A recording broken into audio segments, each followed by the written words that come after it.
This receipt has a food stamp balance of $12,000, and we wanted to know how this could happen. Target 11 investigator Rick Earl uncovered answers and a push for change. He's live now with what one receipt reveals. Rick, good evening. Yeah, Peggy, good evening. At first, we thought it might be a typo or an accounting mistake on this receipt, but then we discovered it's the real thing. This person actually has a food stamp balance of more than $12,000, and tonight there are many more questions than answers. A typical receipt from a grocery store, but take a closer look at the bottom. It reveals a food stamp account balance of $12,042.50. I wish I had that money on there. We showed the receipt to people on food stamps. Even they couldn't believe it. I mean, I can really use it. I mean, like I said, $28 compared to that, I'd be eating like a millionaire. It's really confusing. It really is. More than upsetting, because I don't quite understand how they did it. Is that a concern to you when you have a balance like that? Yeah, yes, it is.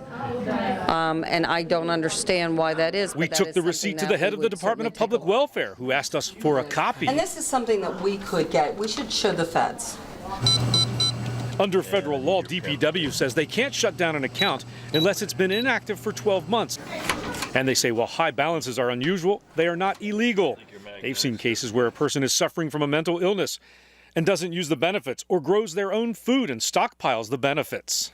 For government to allow that type of a balance to occur, I mean, there ought to be audits of every one of these accounts. State Representative Daryl Metcalf argues that a person with that balance really doesn't need the assistance. Nearly 2 million people are on food stamps in Pennsylvania at a cost of $231 million to taxpayers every month. For the taxpayers out there that are working hard every day to make a living and make ends meet, for them to see a receipt like this would create outrage.